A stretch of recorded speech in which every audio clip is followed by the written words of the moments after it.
Hello there, this is Simon from writtenlegalenglish.com and welcome to another video where I'm going to ask you to test your plain English redrafting skills, and this week we're going to work on something a little bit special.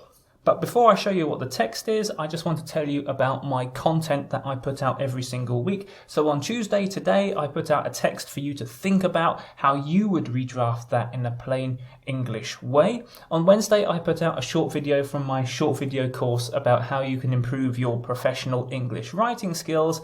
And on Friday, I put out my suggested answer for how I would redraft the problem that I'm going to ask you to look at today.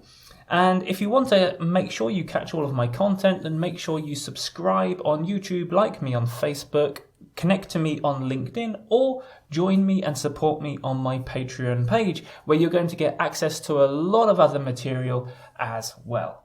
Okay guys, so behind me you can see the text I'd like you to redraft, and it's a special text because once upon a time this was a legal provision.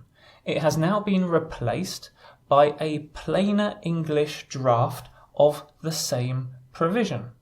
Let me recap that just in case you missed it. This horrible, difficult to understand legal text once upon a time was a legal provision. It's now being replaced by someone thinking about the message, presenting it in a much easier to understand way in plainer English, and that new redraft is actually the current legal provision. So in all of the videos so far, what we've had a look at is provisions from private companies or even public sources where it hasn't been written so well, it hasn't been written very clearly, and we've redrafted that because it could be redrafted in a better way. And many people fall into the trap of thinking that these redrafts, this isn't really law, this isn't really important, it's good because it's better, but it's not really that serious.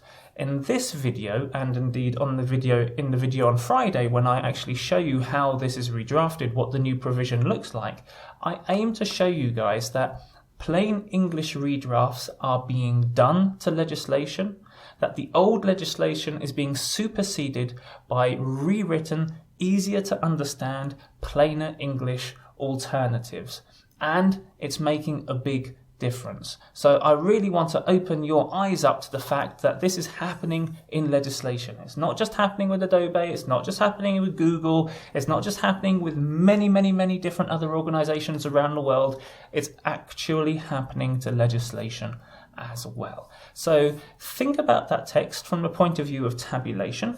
How would you break that text down? But also think of it from the point of view of logic. What should come first? What should come second? What should come third? And so on. Don't just think of that and in 30 seconds think, okay, 1, 2, 3. Think about the main message and how you would organize it. And on Friday, we'll see if you've got close to the new enacted legislation rewritten in plain English. Okay guys, I'll see you then.